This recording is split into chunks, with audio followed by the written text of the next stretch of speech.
All right. Happy Thursday, everybody. I hope you're having a blessed week. So, a couple quick announcements before we get into the live. First and foremost, um, this week we are launching or running our kids program accelerator. We are accepting new clients into the program. So, if you are interested in growing your profit or dealing with staff issues, and you want to get that out of the way so that you can scale your program and increase your revenue and scale up your freedom and increase your impact and all the good things that come with having an amazing program. If that is you, then you are absolutely going to want to reach out to us so we can have a discussion about how we can help you guys. And the thing I want to stress is that we do back all of our stuff up with a 60-day money back guarantee. I don't say that to do anything apart from show you guys the confidence we have that we can in fact help you and how much we want to minimize the risk for you. So for those of you who don't know, my name is Charlie. Me and my wife run a company called Kids Program Solutions. If you're in this group, this is a group where we drop free value in an attempt to build a relationship with you in hopes that maybe one day you will trust us enough to want to work with us. Okay, that is the quick and skinny on this group. We drop free value in here just so you guys can see what it's like to get some value from us, and then eventually maybe one day you invite us in to help you really ramp things up and take it to 1,000, and help you scale your program, scale your culture, scale your staff, all the good things that come with growing your program. So for those of you who don't know, we have scaled multiple programs to $1 million plus per year in annual revenue with a 25% profit margin or greater. And so I want you to know that we come from a background of doing this for over a decade and that we can help you get to where you want to go. And that's where a lot of this information comes from, as well as actively learning in the industry as we speak. Right now we have many clients that we're helping achieve their goals and learning and getting feedback from them of how we could be better of service to you as an owner and as a kids program person who's running that, in the front lines, right? Okay, so without further ado, let's get into today's live, which is how do I create a positive work culture for my staff? All right, and the intention behind this, again, as you guys may have noted, there have been a lot of lives around staff because that seems to be an issue for everyone. And that's a good thing, right? And I think that what happens is that so many people have successful businesses. Successful, let me define that as you have so many kids, you have so many clients coming in who want to be in your business that you need to get staff to scale. And that's where you're going to run into a lot of issues because now your product changes. It's no longer just you coaching, and then you have to deal with the whole culture and compensation and add on, this expense to the business and payroll that you may not be ready for. But one of the big things that can kind of torpedo your business or torpedo your staff specifically is going to be a negative work culture, meaning this is the day in and the day out. You could have really solid compensation. Your career pathing can be on point, meaning people have a lot of incentive to stay and work for you. But culture is the day to day of being in your business. It's the heartbeat of being in your business. So if maybe I like the other two pillars, which is your culture, or excuse me, is your career path and your compensation. If I like that, but then I feel like the day to day sucks, that will be enough to alienate a good staff member and have them leave the business. So this is crucial because this is the heartbeat of your business and will buy you time if maybe your compensation isn't on point or maybe your career pathing you're working on currently. So this is a really important pillar to get right. And so we're going to talk about how to make a positive work culture. So the first thing we're going to do is we're going to talk about we'll do two things. We're going to talk about important points within how to have a really good culture, but then we're going to also hit that with an expert tip of like, here's the overall arching strategy of it, but then following that up with, this is a practical expert tip on how you can actually deploy something like this inside of your business. You'll see here in a second when we go through it. Okay, so number one, clear communication, okay? Make sure that all employees understand the company's goals and how their work fits into those goals. Encourage open and honest communication and actively listen to feedback from employees. Okay? That doesn't mean all feedback is good feedback. It just means that you're hearing the feedback out. And sometimes if it's not good, I would straight up tell an employee like, hey, I appreciate the feedback. I don't necessarily think that's accurate, but we can come to an agreement. All right, and I like to point that out because some people are like, what, do I have to just sit there and let my staff gripe at me? No, not necessarily. But you do want to hear them out as to what their concerns are and see and explore the validity of those concerns. Okay. Here's an expert tip. How do you do this? Schedule regular team meetings to discuss company goals and progress and encourage employees to share their thoughts and ideas. We used to do a meeting every week called Quality Control, and it was originally intended as a means to make sure coaches were coaching the way they were supposed to, but it evolved into an ever-encompassing team meeting. It was 30 minutes to 45 minutes before their shift started, so we'd have them come in a little early on that day, and we would go through all of the things that were necessary to talk about for that week, such as maybe there was issues in class, maybe they needed tips on dealing with a hard student, or maybe we had announcements to make in terms of updates to the staff, updates to the company policies, etc., etc. You guys get it. This is a great way to make sure that you're having constant, clear communication. It's just giving the team a regular schedule of, hey, every week we're going to meet at this time to discuss company stuff, and just giving them the floor and saying, hey, is there anything you guys want to talk about? Here's a pro tip for those meetings. If you are running them properly, you're going to be doing a lot of listening and not as much talking. Okay, it shouldn't just be you talking at them. It should be a meeting, meaning many people are showing up to have a conversation. That's how you're going to get good feedback from your team. All right, next up, recognize and appreciate. So recognition and appreciation. Show appreciation for employees' hard work and contributions to the company. Provide regular feedback and recognition for a job well done. I know some... There are some of you who like the idea of just reinforcing positive behavior without necessarily giving out rewards.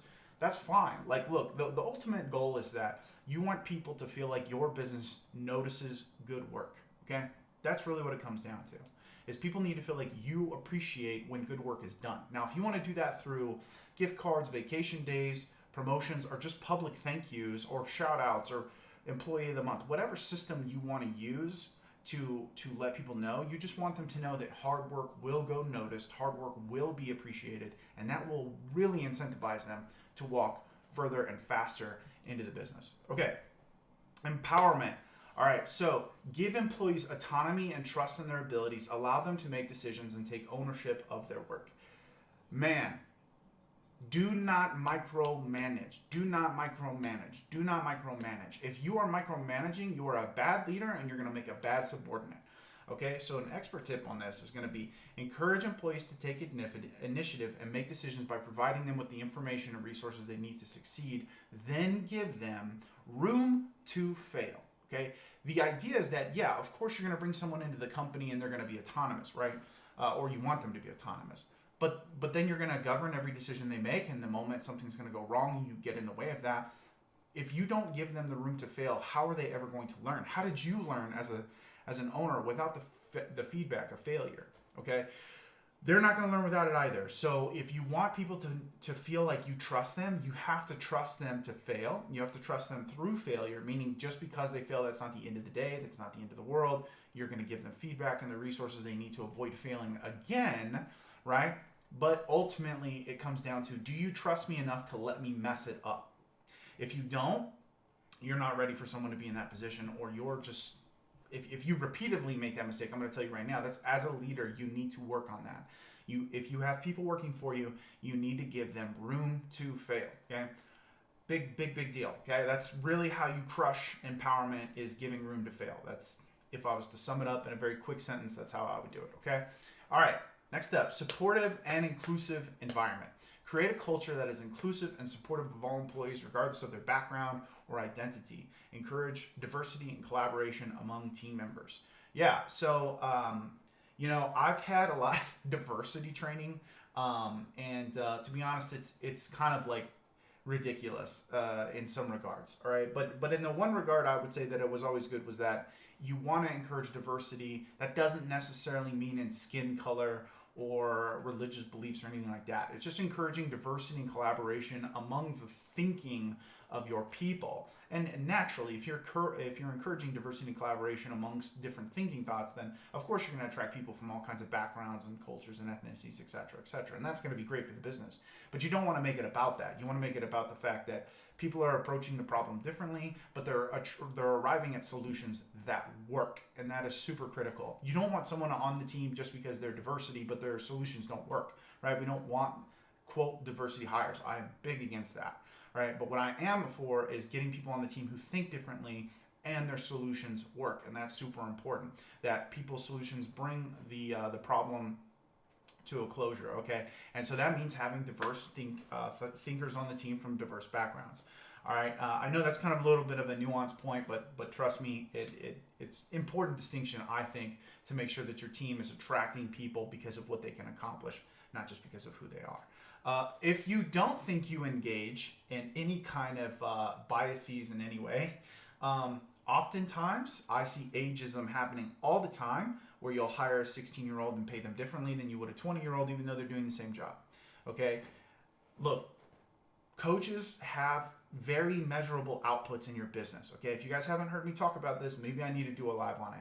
But coaches have very measurable outputs in your business. Okay, so if I'm 17, or if I'm 22, or if I'm 30, or if I'm 40, those measurable outputs are going to be measured the same across all 4 age groups. And so therefore, if mine is better than everyone else's, I would expect the respect that comes along with that if I'm a 16-year-old. And so I think you as a leader should give that to them and not engage in ageism. All right, so expert type, foster an environment where employees feel comfortable sharing their ideas and opinions.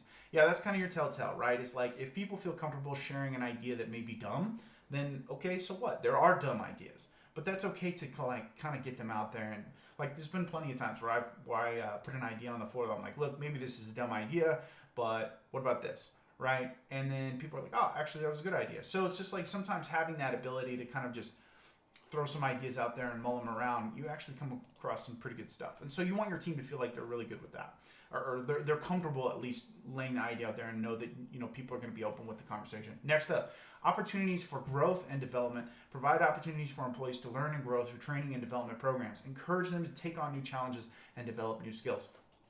Now, how do we do this exactly? All right, there are a couple pieces to this. I'm going to give you an expert tip on it, but real quick, I want to talk about I'm going to give you an expert tip on encouraging them to take on new challenges and develop skills, but provide opportunities for employees to learn and grow through training and development. In your business, okay, and this doesn't have to be super complicated. I think a lot of people look at this and they go, oh, it's got to be super complicated. No.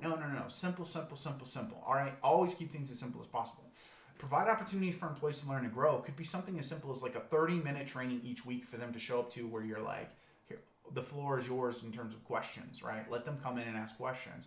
Or schedule a workshop every 2 weeks for an hour on a Saturday. Be like, hey, I'm going to buy some pizza. We're going to come in. We're going to work on doing this skill or that skill, or working on coaching this.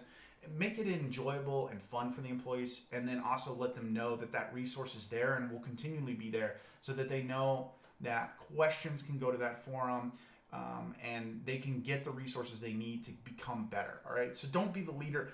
Don't be the business owner that has the expectation that your staff should be improving, but then you're not providing them any of the resources or any of the opportunity to do so.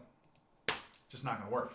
Now, in terms of how to get them to really grow themselves, encourage employees to set personal and professional goals and provide support and resources to help them achieve those goals. If someone tells you like a personal goal of theirs is to achieve owning a house, right? Let's say that's like one of their goals. Then it's going to go a long way when you're meeting up with them to say, hey, you know, I wanted to check in and see like how are we coming along in terms of you buying a house, right? That's going to go a long way in your staff's mind if you're helping them to achieve a personal goal that, apart from, you know, your staff member being a happy person, doesn't really benefit you as a business owner. But that means a lot to your staff, and that creates a really positive culture when it's like, you are concerned about helping them achieve personal goals, obviously not at the expense of the professional goals that you've set. There needs to be a balance between the two, of course, but both can be achieved. I mean, I can help somebody buy a house or take a vacation or get married or, I don't know, start dating, whatever their personal goals are. We can definitely tie those together in professional goals. And I'm telling you, it makes a huge difference in your staff's mind when they know that you see them as full human beings, and you're concerned about both their personal lives and their work lives, and you're not just like, hey, let's set our professional goals, and we won't even care about what's happening at home, okay? So that is it, ladies and gentlemen. That is my tips to you on how to create a positive work culture, clear communication, recognition and appreciation, empowerment, supportive and inclusive environment, and then, of course, opportunities for growth and development. Okay, if you implement these things as I've described them here today, you are going to have a really happy positive culture, which is going to have staff bought into the long-term goals of the company and ultimately becoming autonomous and taking on the responsibility of growing the company for you. And that's what you want. You want people who are ready to send you a check to stay home. That's how much they like their job, and that's how much they like working for you, okay? So go forth and make great cultures, all right? All right, so that's this week's live, guys. I hope you enjoyed it. Real quick, couple things. So first off, next week's live is going to be a Q&A, right, where you guys get to ask me anything. I'll log on for 15, 20 minutes, depending on how the conversation goes. So be thinking of questions that you may have for next week's live, all right? And I am going to put a couple of reminders in the group to note that if you have questions. Second of all, second announcement, book your appointment here with us in the comment section. Ali has just posted the comment for us. Book your appointment there, all right? And we will talk to you about our Kids Program Accelerator formula and what it can do for you and your program to help deliver to your business a lot more autonomy. I feel like that's the biggest piece I can give you right now, which is the most valuable thing for many of these owners out here, is you guys are running yourselves ragged. So let's get you some autonomy. Let's get you the opportunity to step away from that business and watch it still grow and continue to move in the right direction, okay? So book your appointment in the comment sections below. I'll see you guys next week at Thursday at 11 for the weekly live, which again will be a Q&A where I answer your questions. So it can be whatever you guys have to throw at me. It could be financial stuff, could be employee stuff, could be lead gen, marketing, sales, whatever, as it pertains to the program. So, all right, well, you guys have a blessed week. We'll talk to you guys next time, and keep crushing it. All right, see you later.